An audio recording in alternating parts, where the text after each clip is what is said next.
হাসিনা কেন চোরের মতো পালালেন জানালেন ডক্টর কামাল। এদিকে নির্বাচন ডিসেম্বরে না হলে সংশয় কেন জানাবো। জাতিসংঘ মহাসচিবের সফরে এক ঢিলে 3 পাখি এবং সর্বশেষ জানাবো আমরা বহু জেল খেটেছি আর খাটতে চাই না বললেন মির্জা আব্বাস। এতক্ষণ শুনছিলেন সংবাদ শিরোনাম, এবারে বিস্তারিত।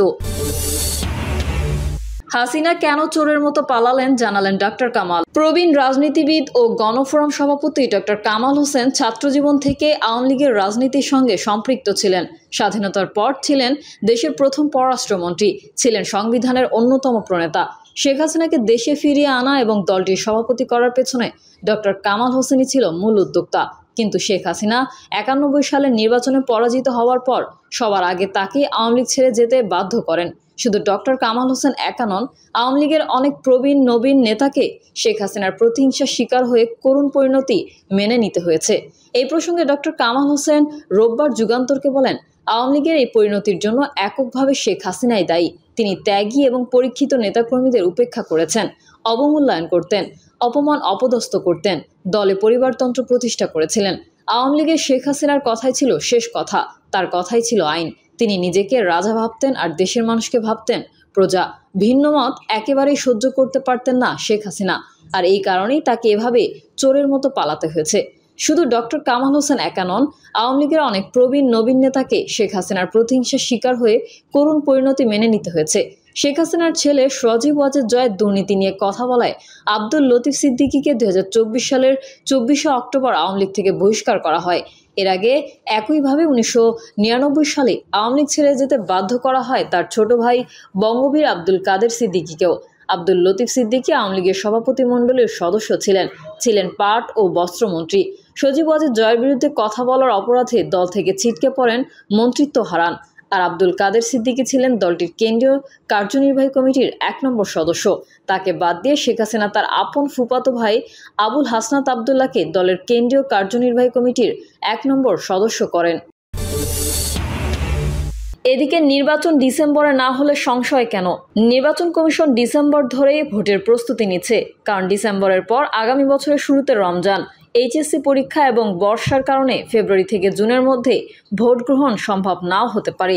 চাঁদ দেখা যাওয়ার উপর নির্ভর করে 2026 সালের ফেব্রুয়ারির মাঝামাঝিতে রমজান শুরু হবে। সাধারণত বাংলাদেশের রমজানে জাতীয় নির্বাচন অনুষ্ঠিত হয় না। এছাড়া নির্বাচনের তারিখ এমনভাবে নির্ধারণ করা হয় যাতে ভোটের দিনের আগে 3 সপ্তাহের প্রচারের সময়টাও রমজান মাসে না পড়ে। নির্বাচন কমিশন ও রাজনৈতিক দলগুলোর মতে রমজান নির্বাচন হলে ভোটারদের অংশগ্রহণ কমে যেতে পারে এবং প্রচারণা নিয়েও জটিলতা তৈরি হয়। আবার রমজানের 2 মাস পর ঈদুল আজহা, পরে ঈদুল আজহাকে কেন্দ্র করে অন্তত 2 সপ্তাহ আগে থেকে নানা প্রস্তুতি শুরু হয়।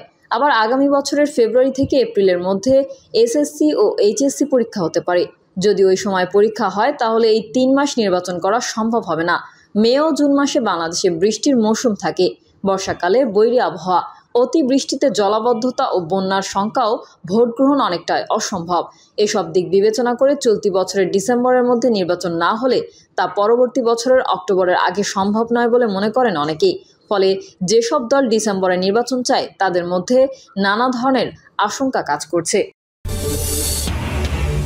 জাতিসংঘ মহাসচিবের সফরে এক ঢিলে 3 পাখি। জাতিসংঘ মহাসচিব অ্যান্টোনিও গুতারেসের ঢাকা সফরে এক ঢিলে 3 পাখি মেরেছে অন্তর্বর্তী সরকার। প্রথমত, বাংলাদেশ একটি অস্থিতিশীল দেশ বা সংখ্যালঘু নির্যাতনকে কেন্দ্র করে দেশের ভেতরে এবং বাইরে যে অপপ্রচার চলমান আছে সেটির যে ভিত্তি নেই তা জাতিসংঘ মহাসচিব স্বচক্ষে দেখে গেলেন। দ্বিতীয়ত, বাংলাদেশে যে সংস্কার কার্যক্রম নিয়ে আলোচনা চলছে সেটির প্রতি আন্তর্জাতিক সমর্থনের বিষয়টি উল্লেখ করেছেন অ্যান্টোনিও গুতারেস।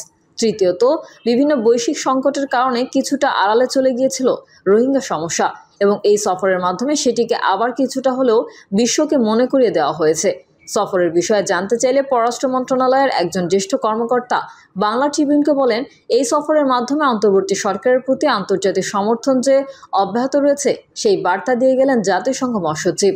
মহাসচিবের সঙ্গে বাংলাদেশের বিভিন্ন ইন্টারলোকিউটরের মধ্যে আলোচনায় অনেক বিষয় পরিষ্কার হয়েছে এবং সামনের দিনগুলোতে সহযোগিতার একটি পূর্ণাঙ্গ চিত্র পাওয়া সম্ভব বলে তিনি জানান। গত 13ই মার্চ 4 দিনের সফরে বাংলাদেশে আসেন জাতিসংঘ মহাসচিব অ্যান্টোনিও গুতারেস। ঢাকায় প্রধান উপদেষ্টা, পররাষ্ট্র উপদেষ্টা সহ অন্য উপদেষ্টাদের সঙ্গে বৈঠক, সংস্কার কমিটি, রাজনৈতিক দল, যুব সম্প্রদায় ও সুশীল সমাজের প্রতিনিধিদের সঙ্গে আলোচনা করেন তিনি। তার সফরের অন্যতম মূল উদ্দেশ্য ছিল রোহিঙ্গাদের প্রতি সংহতি প্রকাশ করা। সেজন্য তিনি কক্সবাজারের রোহিঙ্গা ক্যাম্পও পরিদর্শন করেন। রোহিঙ্গাদের সঙ্গে ইফতার। প্রায় 1 লাখ রোহিঙ্গার সঙ্গে শুক্রবার ইফতারে করেন মহাসচিব। রোহিঙ্গা ক্যাম্পে আইনশৃঙ্খলা পরিস্থিতি তেমন উন্নত নয়। এমন অবস্থায় সন্ধ্যায় সেখানে 1 লাখ রোহিঙ্গার উপস্থিতিতে ইফতারের আয়োজন করে অন্তর্বর্তী সরকার প্রমাণ করেছে যে ক্যাম্পের আইনশৃঙ্খলা পরিস্থিতি নিয়ন্ত্রণের বাইরে যায়নি।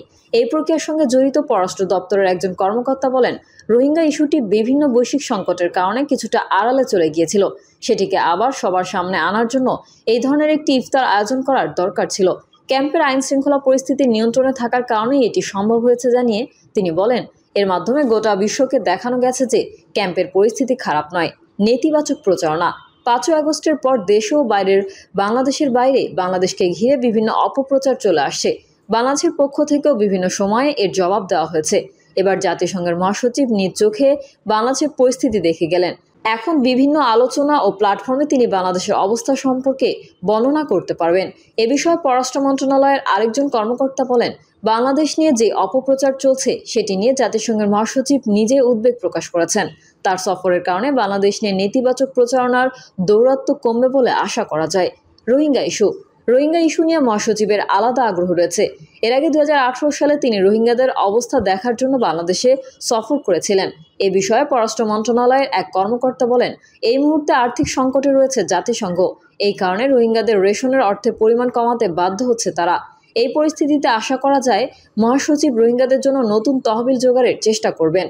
রোহিঙ্গাদের মানবিক সহায়তা দেওয়ার পাশাপাশি তাদের প্রতি বাংলাদেশের অবদানের বিষয়টিও বর্তমান সফরে দেখে গেলেন জানিয়ে তিনি বলেন, বাংলাদেশে অবস্থানরত রোহিঙ্গাদের মাথাপিছু আয় ধরে নেওয়া হয় $600 থেকে $700।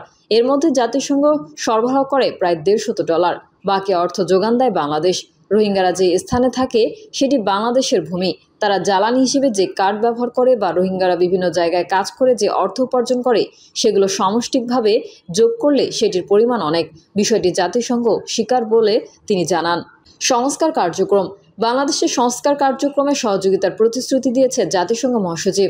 সরকারের একজন জ্যেষ্ঠ কর্মকর্তা বলেন, আমরা তাদের কাছ থেকে কারিগরি সহায়তা নিতে পারি, তবে সংস্কার হতে হবে হোমগ্রোন। তিনি বলেন, সুনির্দিষ্ট প্রস্তাব দিলে সেটি বিবেচনা করবে জাতিসংঘ এবং বাংলাদেশের পক্ষে সহযোগিতা পেতে সহজ হবে। আমরা বহু জেল খেটেছি, আর খাটতে চাই না, বলেন মির্জা আব্বাস। বিএনপির স্থায়ী কমিটির সদস্য মির্জা আব্বাস বলেছেন, এদেশের মানুষ বহু জেল জুলুম সহ্য করেছে, আমরাও বহু জেল খেটেছি, আর জেল খাটতে চাই না। তিনি বলেন, দেশটা তো বহু বছর পর ডক্টর মোহাম্মদ ইউনূস ও তার দেশের মানুষের কষ্টে শান্তি এসেছে। দয়া করে দেশটাকে অশান্তির দিকে ঠেলে দেবেন না। মির্জা আব্বাস বলেন, আমরা চাই নির্বাচনের জন্য যতটুকু সংস্কার দরকার ততটুকু করে নির্বাচন দিন। নির্বাচনের পর যেই ক্ষমতায় আসুক তাকে আমরা সালাম দিয়ে মেনে নেব। কোনো অনির্বাচিত সরকারের ব্যক্তির কোনো কথা আমরা মেনে নেব না। তিনি বলেন, নির্বাচন নিয়ে বহু কথা শুনেছি, আমরা কোনো কিছু বিশ্বাস রাখতে চাই না। আমরা বিশ্বাস রাখতে চাই ডক্টর ইউনূস যে কথা বলেছেন তার কথা রাখবেন। আশা করছি ডিসেম্বরের মধ্যে একটা নির্বাচন পাব। প্রিয় দর্শক, এই ছিল এখনকার সর্বশেষ সংবাদ। আপডেট ও সংবাদ পেতে চ্যানেলটি সাবস্ক্রাইব করে বেল আইকনটি ক্লিক করুন। কমেন্টে আপনার মতামত জানিয়ে আমাদের সাথেই থাকুন। ধন্যবাদ সবাইকে। আল্লাহ হাফেজ।